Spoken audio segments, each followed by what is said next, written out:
Bueno, pues la clase pasada empezamos a ver modelos de enfermedades de transmisión sexual y en ese caso teníamos modelos epidemiológicos normales, ¿no? Con infectados, es- susceptibles, recuperados y todo eso, ¿no? Em, y lo diferente en estos modelos de transmisión sexual era cómo interactuaban las diferentes partes de la población, cómo se dividía la población en diferentes partes, pero digamos, no había mucho acerca de pues, cómo actúan estos agentes. Y en esta clase y en la siguiente, o sea, la del miércoles, vamos a ver cómo se modela la enfermedad en sí, o sea, la parte biológica cuando está dentro del ser humano. Y entonces, para esto, digamos, de todas formas es un modelo muy sencillo. Ajá, entonces es todo en términos muy generales, porque como les decía, en la biología matemática lo que se trata es de tener buenos resultados con el modelo más simple posible, porque si nos metemos con detalles, estos modelos puede ser que no sirvan por lo complicado que son, ajá, que no es posible llevar o hacer predicciones acerca de él, ni hacer simulaciones, ¿no? O bueno, las simulaciones no son fiables cuando hay muchos parámetros. Entonces, bueno, pues vamos a hacer un modelo simple de la infección. Eso es, y del tratamiento. Por eso se llama tratamiento la clase. Bueno, entonces les voy a explicar un poquito en grandes rasgos de la biología del VIH.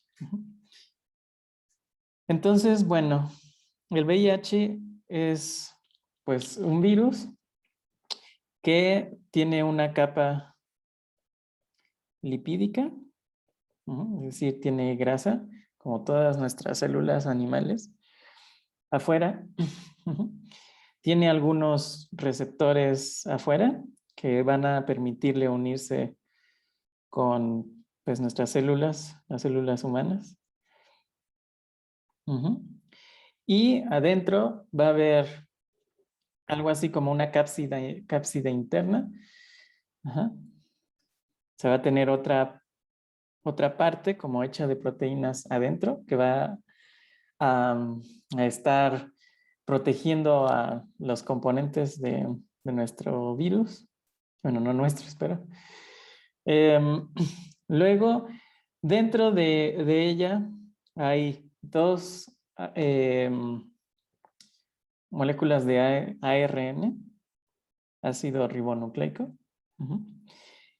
Con estos ácidos ribonucleicos hay también aquí em, unas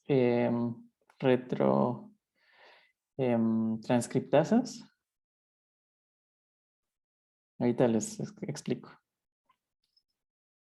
Luego vamos a tener aquí también una integrasa.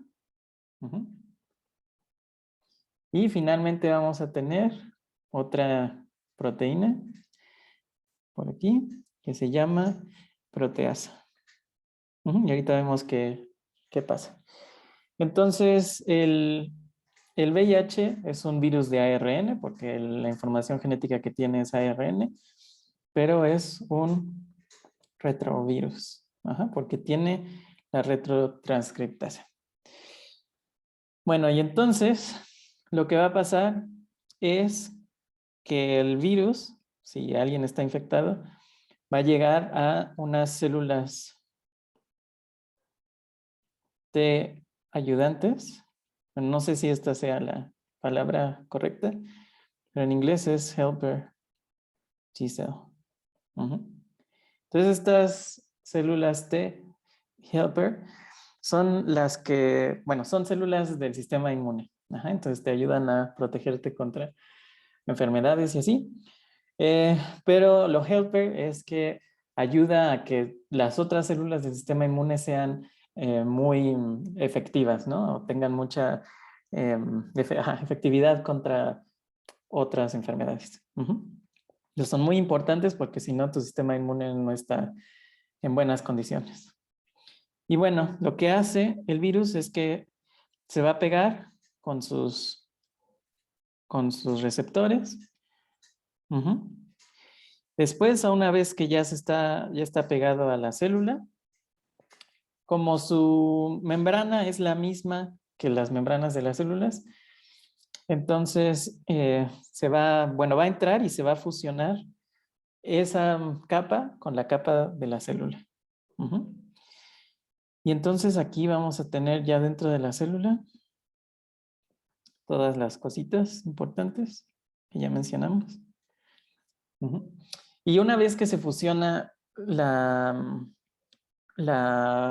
envoltura, pues, del virus con la célula, entonces, dentro de la célula van a estar ya solo la cápside, que son proteínas, ajá, el ARN y las otras cositas. Entonces, la cápside, el ARN y las otras proteínas que necesita. Bueno, y ya una vez que está dentro, ahora sí viene lo interesante. El núcleo de nuestra célula está aquí, digamos. Y aquí hay toda la información genética. Ajá. El virus no es un ser vivo. Ajá. O bueno, tal vez algunas personas crean que sí. Pero el virus no es considerado como un ser vivo. Mucha gente, incluido yo, no lo considera un ser vivo. Porque no puede vivir solo. Ajá. O sea, no puede hacer ninguna función solo. Depende completamente de una célula huésped. Ajá. Justamente se puede ver aquí que no puede hacer nada porque solo tiene una envoltura, ARN y 3 proteínas. Entonces no es capaz de hacer con esas 3 proteínas nada, si está solo. Entonces lo que necesita es usar la maquinaria de la célula para hacer algo. Y entonces, lo que va a pasar es que normalmente nosotros tenemos transcriptasas que lo que hacen es que toman el ADN de nuestra célula y eso lo pasan a ARN, ácido ribonucleico, que es diferente al ADN, y eso ya se usa para poder hacer proteínas. Ajá. Y esto es así porque el ADN es más estable químicamente que el ARN. Entonces el ARN se puede destruir muy fácil y no es bueno para almacenar información a largo plazo, pero el ADN sí. Bueno, pero en este caso, el virus tiene ARN. Uh-huh. Y lo que va a hacer es que ya cuando libere todo de la cápside, el ARN va a ser convertido al ADN, va a ser convertido a ADN usando el retrotranscriptor. Ajá, entonces, por eso es retro, ajá, porque normalmente se usa el ADN para hacer ARN. Y en este caso, la retrotranscriptasa va a usar el ARN para hacer ADN. O sea, va a usar el ARN del virus para hacer un ADN del virus. Entonces lo voy a dibujar aquí, azulito, para mostrar que ya es el ADN del virus. Y finalmente, la integrasa, que es esto, aquí, se va a usar para, digamos, para pegar este ADN que está aquí, lo va a pegar acá, en el ADN del ser humano. Y el ADN o el virus, digamos, ya cuando ya no está como todas estas proteínas y así, se puede quedar integrado o se va a quedar integrado al ADN, o sea, el ADN del virus se va a quedar pegado al ADN de la célula, pues ya, por siempre. Ajá. Cuando el virus ya solo existe como un pedazo de ADN ahí pegado a la célula, entonces se le llama provirus. O sea, el virus de verdad, digamos, al virus, es cuando lo tenemos así, con todos sus componentes. Ajá. Y cuando ya solo existe como un pedazo de ADN en el núcleo, entonces es un provirus. Y eso es un problema porque aun cuando ese virus no esté haciendo nada, solamente es un pedazo de ADN ahí, en algún momento este ADN se puede empezar a expresar y se pueden empezar a producir virus y entonces sí estar enfermo, o sea, sí tener esa enfermedad. Y pues ese es el problema, ¿no? Si uno quisiera quitar el retrovirus, pues tendría que editar el ADN. Y pues eso no es fácil, sobre todo cuando uno considera que hay un montón de células en el cuerpo. Entonces, bueno, entonces está el provirus ahí. En algún momento se va a empezar a expresar esto. Esto se va a hacer proteínas del virus. Va a empezar a hacer las partecitas del virus. Pero todo va a estar como unido en una sola proteína. O sea, digamos que es como si yo quisiera armar un rompecabezas, pero me dieran a mí toda la plancha de... Bueno, no, está al revés. Es como al revés. Digamos, es como si yo me comprara toda una línea de bolsitas de dulces. Y para yo usarlas tengo que despegar cada dulce y ya después comérmelo, ¿no? Pero no me sirve tener toda la tira de dulces unida. Bueno, es algo así. Entonces se producen todas las proteínas en una tira, digamos, y para que se pueda armar el virus, entonces la proteasa tiene que venir aquí, cortar, es como si fuera una tijera, corta esa tira en los pedacitos y ahora sí se puede armar el virus y va a empezar a salir. Ya el virus armado. Aquí, ¿no? Y entonces ya van a haber nuevos virus por acá. Y bueno, pues esto mata la célula porque se van a producir muchísimos virus y va a explotar la célula y se va a liberar todo eso. Entonces eso es lo malo, que está atacando a las células que se necesitan para tener una buena respuesta inmune, le está matando al producir muchos virus adentro. Entonces te quedas con un sistema inmune defectuoso. Y eso es lo que mata, ¿no? El virus no es lo que mata, sino lo que mata es no tener un buen sistema inmune y que después te pueda dar cualquier enfermedad y te mueres de esa enfermedad secundaria. Bueno, y entonces lo que queremos hacer es, bueno, vamos a ver dos modelos, los cuales sí se usaron y dieron mucha información acerca del virus. Ahora, se creía antes que una vez que había infección, el virus entraba y no pasaba nada, cuando todavía no habían síntomas ni nada, sino como que estaba latente la enfermedad, se creía que no se estaban produciendo virus, que se quedaba aquí integrado el virus como un provirus y ya se quedaban, no se formaban más virus y ahí terminaba todo por el momento. Ya hasta después se empezaba a desarrollar la enfermedad. Y entonces en 1995 quisieron probar esta hipótesis a partir de datos experimentales. Entonces lo que hicieron para hacer, lo que quisieron modelar fue que iban a tener pacientes que estaban en estado latente. Es decir, ya estaban infectados, pero no presentaban ningún síntoma. Estaban como en espera, digamos. Y entonces supusieron que como estaban en espera, no se veía nada, entonces tenían una carga viral constante, que no estaba cambiando para nada. Bueno, y a estos pacientes les administraron un antirretrotranscriptase, Ay, ¿cómo se llama esto? Déjenlo pongo. Un inhibidor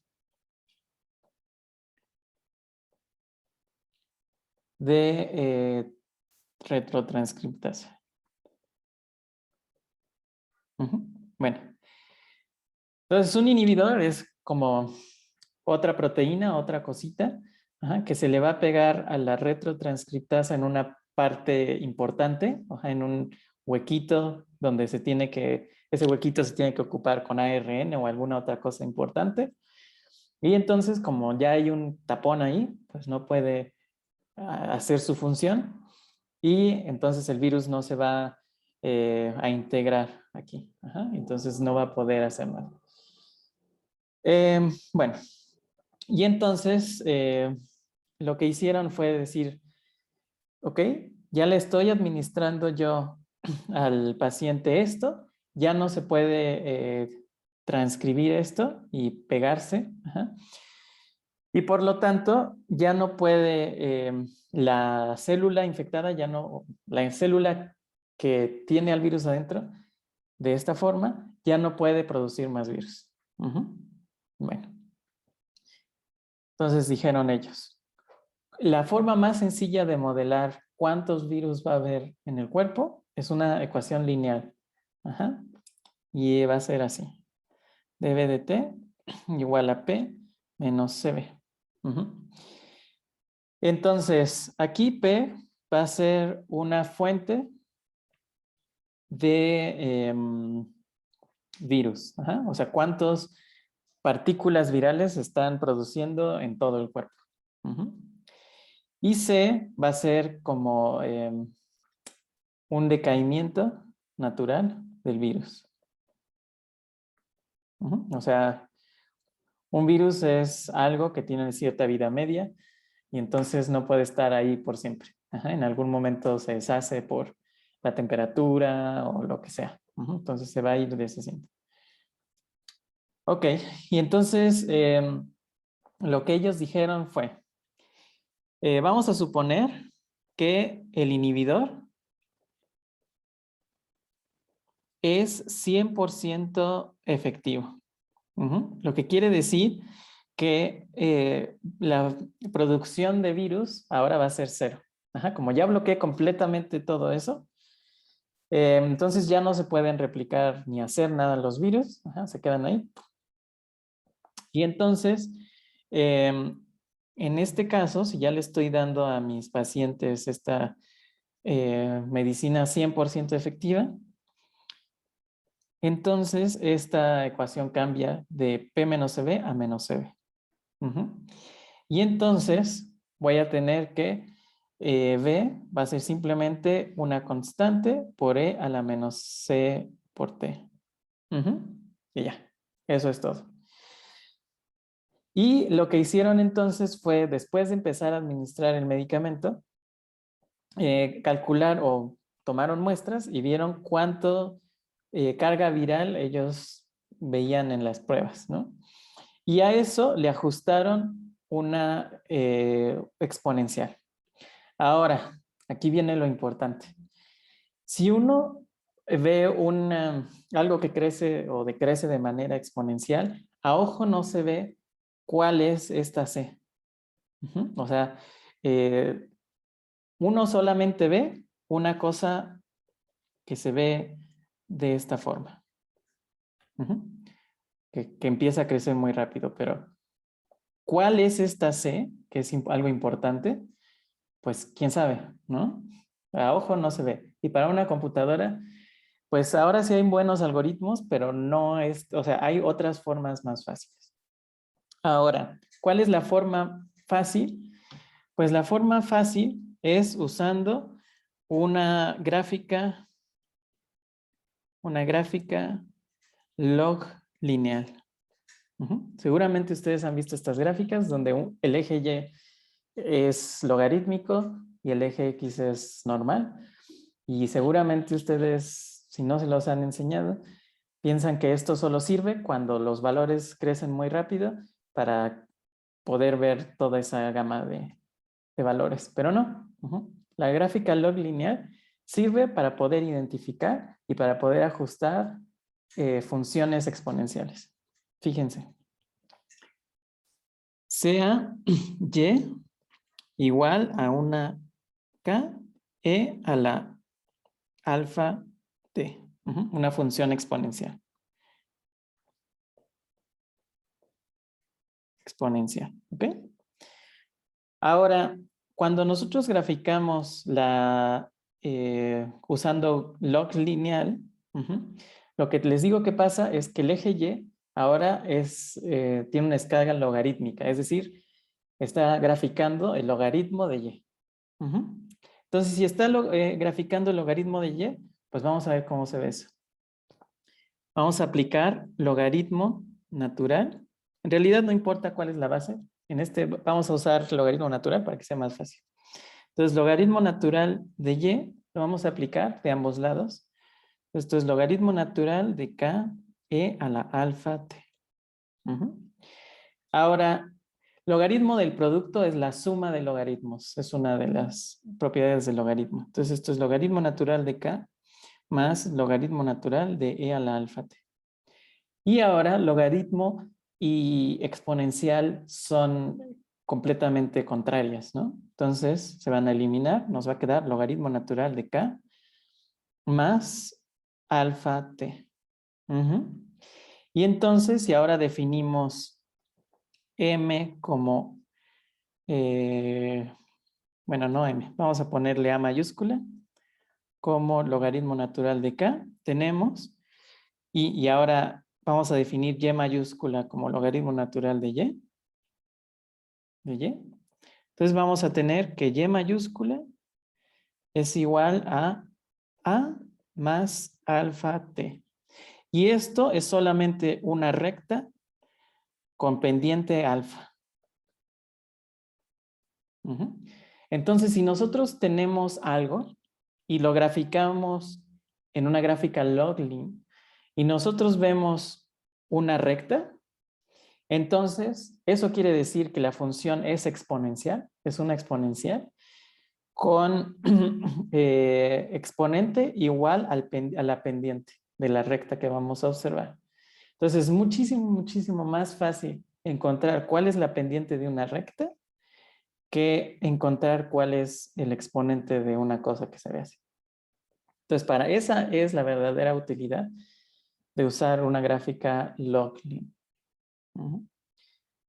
Bueno, y entonces eso fue lo que hicieron. Ellos graficaron, dijeron, bueno, si mi modelo muy sencillo me dice que la carga viral debe estar decreciendo de forma exponencial, entonces voy a graficar eso de los pacientes, la carga viral de los pacientes como función del tiempo, en forma logline, y voy a ajustar una recta y la pendiente me va a dar la C. Bueno, y entonces ellos hicieron eso y encontraron esto. Ahora los datos rojos son datos reales de un paciente. Ahora, esto no parece, esta es la exponencial, la línea recta. Entonces déjenlo dibujo aquí. Esto es B igual a K e a la menos C por T. Es la línea azul. Y la línea roja, pues son los datos experimentales reales. Ahora, esta recta no parece que esté ajustando muy bien a los datos. Sin embargo, este ajuste de esta recta se hizo como un promedio de todos los pacientes que tenían. Entonces, en este caso no se ve tan bien, pero en promedio se ve muy bien la recta. Y bueno, de aquí encontraron que, recuerden que les había dicho cuál era la vida media. La vida media es logaritmo natural de 2 entre C. Y usando este ajuste, ellos encontraron que la vida media de las partículas virales eran 2.1 días. Entonces, después de 2.1 días, el virus, La carga viral es la mitad de con lo que empezaste. Eso es lo que quiere decir. Y eso lo encontraron encontrándose con este ajuste lineal usando un log lin. Bueno, ahora, ¿por qué esto es importante? Además de saber en cuánto tiempo se empieza a destruir el virus normalmente.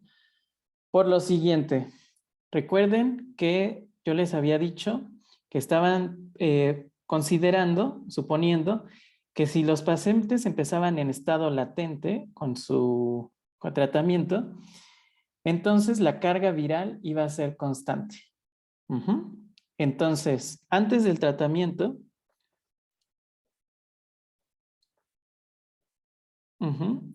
iban a suponer que V era igual a una constante. La carga viral era una constante. Y de esta forma, pues la derivada de V con respecto de T era igual a 0. Y entonces, ahora sí, como ya conocemos cuál es C por esta recta de aquí, entonces ya tenemos todo en el modelo excepto P. Que P es la cantidad de virus que se están haciendo durante el periodo latente. Bueno, entonces, si nosotros ponemos esto en el modelo original, la derivada va a ser 0, pues vamos a tener que 0 es igual a P menos C por V. Menos C por V. Ellos midieron cuál era este V. Esta V constante. La midieron antes de empezar con su tratamiento. Y de aquí podemos entonces despejar P como C por V. La C que encontramos con esto y la V que ellos midieron antes. Y ellos encontraron que P era igual a 1000 millones de virus por día. Entonces, esto fue un resultado muy importante porque, como les digo, se creía antes que mientras las personas no desarrollaban ningún síntoma, no se estaba produciendo ningún virus. Y sin embargo, con este modelo súper sencillo, lineal, usando datos experimentales, ellos probaron que esto no era cierto, que siempre se estaban produciendo virus, aun cuando no se estuviera viendo nada de forma exterior. Entonces es muy importante, es algo, algo, sí iba a decir como una ganancia, pero bueno, es algo, un triunfo de la biología matemática, aún con un modelo súper sencillo. Bueno, pero ahora vamos a alejarnos de este modelo tan sencillo porque ya cumplió su cometido y vamos a empezar a analizar de forma más realista qué es lo que está pasando. Entonces, en este diagramita que yo les puse aquí, hay dos partes que son cruciales para que el virus se replique y mate a la célula y salga del virus. La primera es, pues lo que ya les había dicho, la retrotranscriptasa. Es importante para poder cambiar el virus o el material genético del virus de ARN, que no sirve de mucho, a ADN, que sí puede estar ya de fijo en la célula y empezar a hacer un montón de virus usando la maquinaria de la célula, porque va a creer que parte del virus, este ADN del virus es en realidad de la célula y entonces lo va a expresar y va a hacer cosas con él. Entonces esa es la primera. Y la segunda es la proteasa que nosotros teníamos aquí. Les digo que es como la que corta toda esa proteína grandota y la corta en los pedacitos que van a servirle al virus. Entonces, si la proteasa no lo corta, entonces, pues van a estar ahí las proteínas, pero no sirven de nada. No pueden hacer un virus porque están todas pegadas. Y así no sirve. Entonces, pues hay dos formas de tratamiento. o inhibes a la retrotranscriptasa o inhibes a la proteasa. Ajá, y con los dos ya no va a haber virus. Pero la cosa es que los virus mutan muy rápido. Entonces, si tú le das solo un tratamiento a una persona, pues sí va a haber una mejoría, pero con el paso del tiempo el virus va a empezar a mutar y de ahí en algún momento esa mutación le va a conferir una ventaja y va a hacer que estos medicamentos ya no sean efectivos. Ajá. Puede ser que la retrotranscriptasa tenga una mutación y entonces el inhibidor ya no se puede pegar a la retrotranscriptasa y entonces ya no sirve de nada o algo así, ¿no? Es probable que algo así pase. Entonces, lo que es más usual o era más usual antes era dar una terapia de mezclas. Ajá. Es decir, no les iban a dar un solo tratamiento, sino varios al mismo tiempo. En específico, les iban a dar uno o más inhibidores de transcriptasa y uno o más inhibidores de proteasa. Y de esta forma, pues el virus iba a seguir mutando, pero iba a ser más difícil que mutara justamente las dos cosas al mismo tiempo. Entonces así va a haber más tiempo de protección. Bueno, y entonces, pues lo que queremos ver es queremos saber cómo nosotros tenemos que producir estos medicamentos para que para que funcionen bien. Y la cosa es que la mayoría de los medicamentos no son 100%, pero no son 100% efectivos. Entonces, hay que ver cuál es la efectividad mínima de cada uno de estos medicamentos para que la persona se pueda deshacer de la carga viral. Ajá, o sea, que ya no tenga virus en el cuerpo. Digo, en el ADN sí va a haber, pero en el cuerpo que ya no haya nada de virus que estén infectando otras células. Bueno, entonces vamos a modelar esto, ¿no? El tratamiento, la terapia de mezclas. Bueno, entonces vamos a tener 4 cantidades importantes. Bueno, cantidades dinámicas que están cambiando con el tiempo. T van a ser las células T sanas, las que no tienen nada de virus ni nada. Luego, T estrella van a ser las células T infectadas. Después, VI van a ser los virus infecciosos, los que pueden salir y infectar a otras células. Y VNI van a ser los virus no infecciosos. ¿Cómo es que un virus podría no ser infeccioso? Bueno, pues si estamos en esta etapa en la que ya está el ADN ahí metido y ya se están haciendo las proteínas, si esto no está bien cortado, entonces podría ser que se encapsule, o sea, se guarde ciertas proteínas y el ARN que necesita, pero algunas estén pegadas o mal cortadas o lo que sea, y entonces sale el virus, pero como no tiene todo en la forma en la que debería, cuando este se pegue a otra célula, pues no va a tener los componentes necesarios para poder infectarla y pues se va a degradar y ya no pasa nada.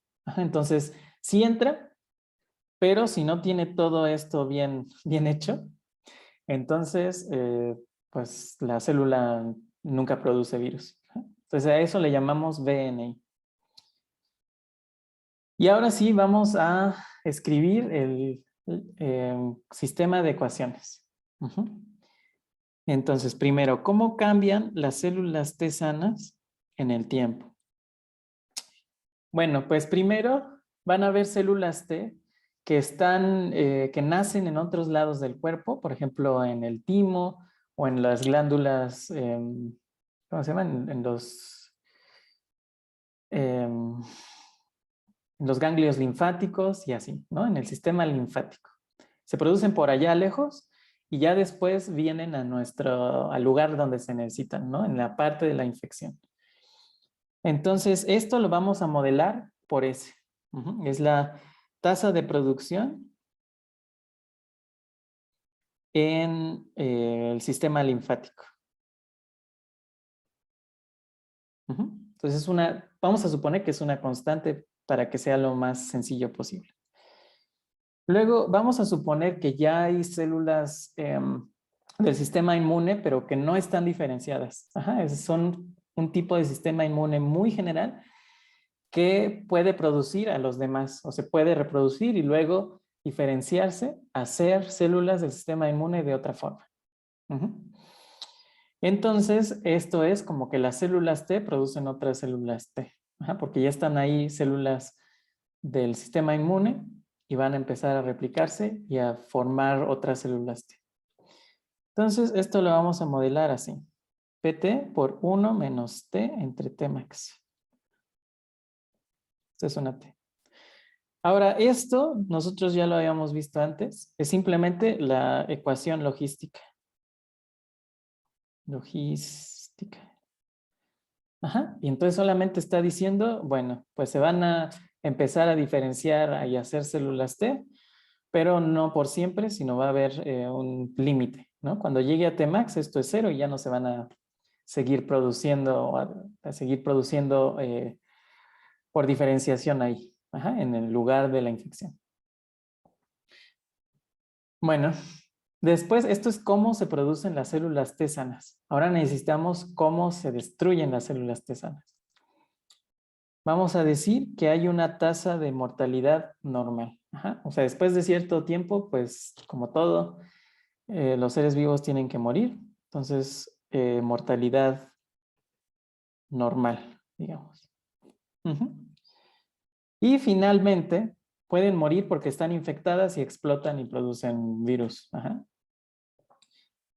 O más bien, ya no va a ser una muerte, sino vamos a cambiar de células T sanas a células T infectadas cuando un virus entra, ¿no?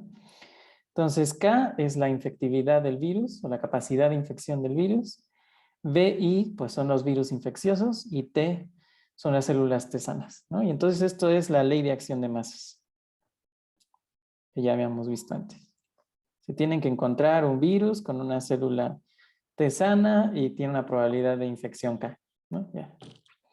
Eso es todo. Luego, ahora sí, vamos a ver cómo cambian las células T infectadas. Bueno, entonces dijimos que estos son el número total de células que van a infectarse, ¿no? Pero dijimos que cuando el virus entra a la célula, tiene que usar su retrotranscriptasa para poder para poder cambiar el ARN a ADN y luego ese ADN pegarlo en la célula. Y si tenemos un inhibidor de retrotranscriptasa, entonces no en todos los lugares donde el virus entra va a poder cambiar su ARN a ADN. Entonces, vamos a decir lo siguiente. 1 menos nRT por KVITT. Así es como van a aumentar el número de células T infectadas. Fíjense que si nRT es 1, entonces no va a haber producción de células T infectadas. Mientras que si nRT es 0, entonces esto va a ser KVI y todas las células en las cuales entra un virus, todas se van a hacer células T infectadas. Entonces, nRT es la eficiencia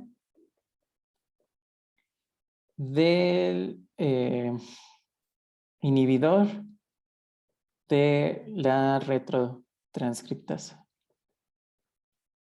Es un número entre 0 y 1, ¿no? 0 es que no es nada efectivo o no hay medicamento. Y n igual a 1 es que es perfectamente eficaz y nunca deja que se retrotranscriba el virus cuando ya entró. Entonces así es como aumentan las T estrella. Y luego vamos a decir que disminuyen las T estrella por, ahora sí, porque van a explotar cuando los virus se, eh, se repliquen dentro de ella, ¿no? Entonces, muerte por explosión. Vamos a ponerlo así. ¿Ok? Ahora viene la ecuación para los virus infecciosos, los que están bien hechos. Entonces, dBi dt. Y ahora vamos a tener básicamente lo mismo que teníamos antes.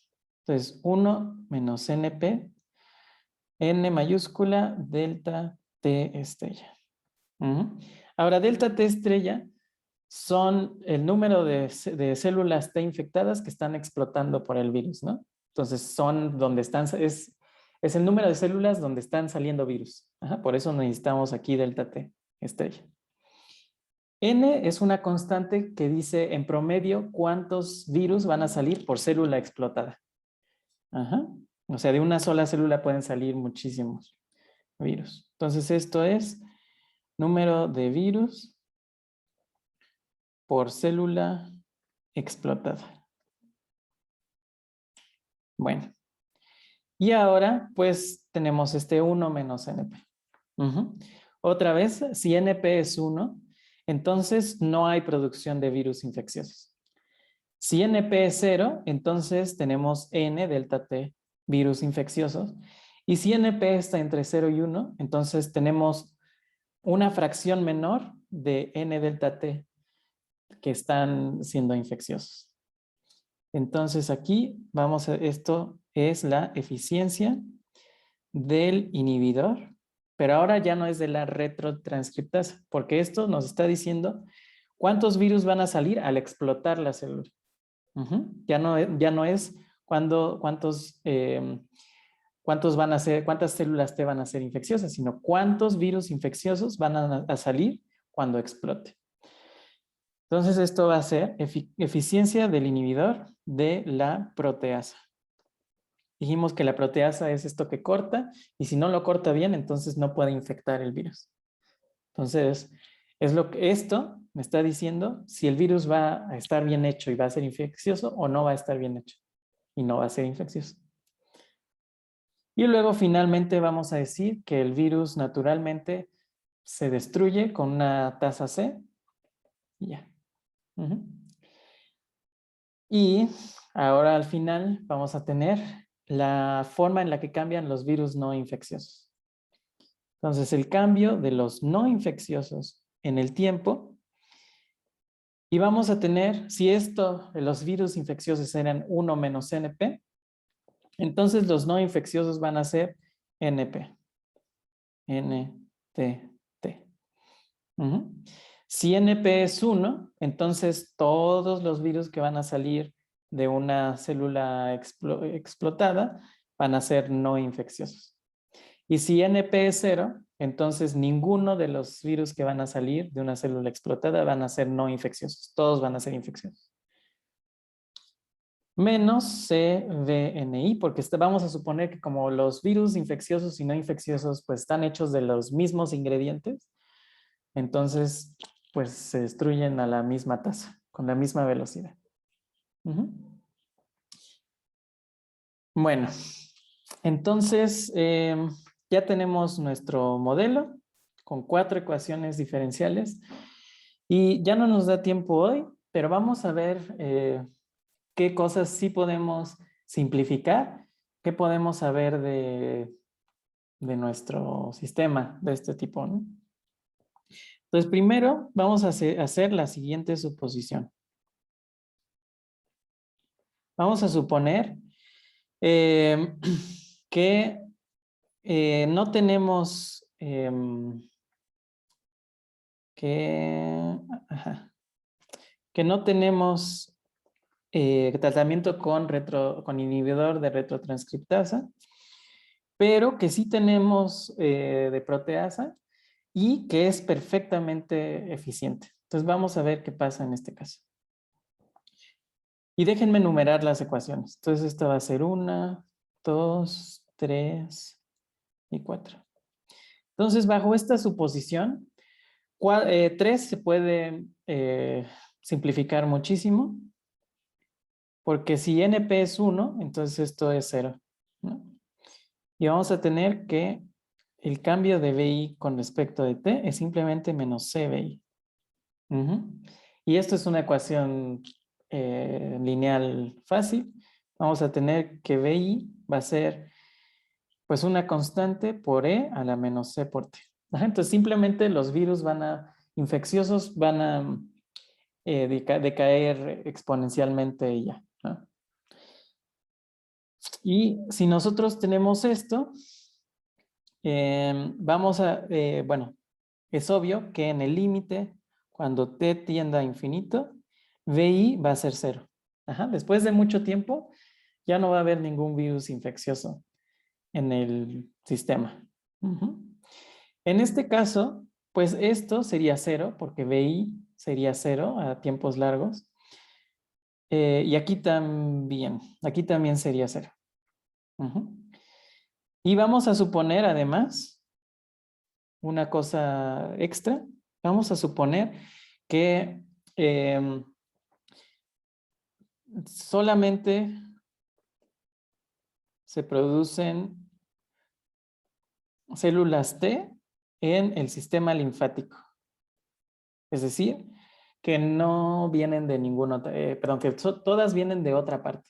Que in situ no se están reproduciendo nada, las células. Entonces, en este caso, no hay crecimiento logístico y lo que vamos a tener de la primera ecuación es que el cambio en las células T es cómo llegan del sistema linfático. Es el primero. Estamos suponiendo que no hay crecimiento logístico y estamos suponiendo que VI ya es 0 porque ya pasó mucho tiempo. Entonces solo tendríamos S menos DT por T. ¿Ok? Bueno, y entonces lo que nosotros queremos saber es cuál es la cantidad de células T que serían normales ya después de mucho tiempo. Entonces, en equilibrio, llegaríamos a una T estrella. Bueno, ya no le voy a poner T estrella porque ya lo teníamos, pero una T chinito. En el límite, cuando T tiende a infinito, vamos a llegar a una T chinito constante. Y entonces, la derivada de T chinito sería 0 porque es una constante. Y tendríamos 0 igual a S menos DT por T chinito. Y entonces esto sería T chinito igual a S entre DT. Entonces lo normal sería tener esta cantidad de células T ya después de mucho tiempo y que todo se normalizó y que nuestra cura perfecta, bueno, no cura, pero nuestro tratamiento perfecto ya hizo lo que tenía que hacer. Bueno, esa es la primera cosa que nosotros podemos hacer. La segunda es decir, bueno, otra vez quiero ver qué pasa si no tengo yo tratamiento de inhibidor de retrotranscripción, pero ahora NP ya no es perfecto. Quiero ver qué pasa si mi tratamiento no es perfecto.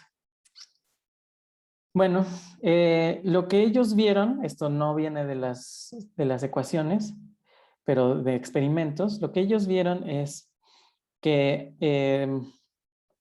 al iniciar eh, el tratamiento,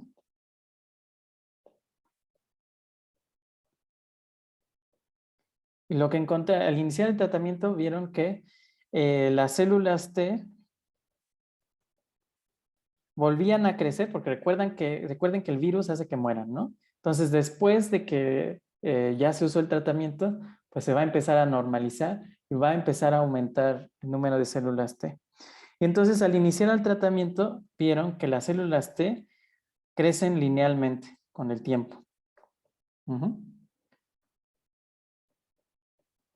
Entonces, si las células T crecen linealmente con el tiempo, más o menos, después de iniciar el tratamiento, pues T lo puede aproximar por un T0, que es el nivel de células T que había antes del tratamiento, más AT. Y T es, pues, qué tan rápido están creciendo. Perdón, A es qué tanto están creciendo con el tiempo. Bueno, y entonces si nosotros tenemos esto, vamos a insertar esto en nuestro sistema de ecuaciones. Vamos a tener dt estrella de t es igual a kvi por t. Y esto es t0 más alfa t. Esto es t, ¿no? La aproximación de t. Menos delta t estrella. Luego dvi de t va a ser 1 menos np, donde ahora sí esto no es 0. N delta t estrella menos cvi. Y finalmente dvni con respecto de t. Es np, n delta t estrella menos cvni. Y ahora fíjense que este es un sistema que sí depende del tiempo explícitamente, no como todo lo que vimos, porque aquí hay un t. Entonces no es tan fácil resolver esto o hacer un análisis, más bien, no es fácil hacer un análisis por esta t que está ahí metiendo mella, pero lo que sí podemos hacer es encontrar la solución con una computadora. Y esto fue lo que hicieron ellos. Y les voy a enseñar qué sabían. Entonces, esto es una gráfica con datos experimentales para distintos NPs. Entonces, lo rojo es NP igual a 0.2. El naranja es NP igual a 0.4.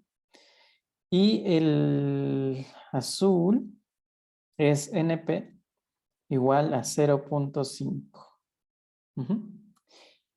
Y lo que quiero que vean es cómo está cambiando, ¿no? Empieza el tratamiento y la cantidad viral, este VTOT, es VI más VNI, porque eso es lo que se puede medir con un examen, ¿no? No puedes saber si está bien hecho o no está bien hecho con un examen médico, pero sí puedes saber cuál es la cantidad total de virus. Entonces, si el medicamento no es tan eficiente, van a empezar a decrecer la cantidad de virus, pero de pronto van a volver a crecer. Entonces va a haber una mejoría, pero inmediatamente van a recaer los pacientes. Con NP igual a 0.4, pues hay algo ahí como que no sabemos si está creciendo o no. Pero con NP igual a 0.5 sí hay un crecimiento exponencial, porque fíjense que en el eje Y tenemos logarítmico. Está creciendo de 10 a la 4 a 10 a la 5. Es logarítmico. Entonces, una línea recta es exponencial. Entonces, al final va a decrecer exponencialmente. Esto, si NP es mayor a 0.4 más o menos. Entonces, vamos a tener un NP crítico igual a 0.4. Arriba de esto, el tratamiento va a ser eficiente y pues los pacientes van a ver una recuperación a largo plazo, pero abajo de esto, de esta eficiencia, pues tenemos algo ineficiente, que va a aliviarlos en 2 días y ya después va a volver a igual. Entonces este modelo es muy útil para saber cuál es el mínimo de calidad que necesita una terapia para poder ser una buena terapia. Y que ayude a las personas. Bueno, eso sería todo por hoy. Una disculpa que terminé justamente a la hora. ¿Tienen alguna pregunta?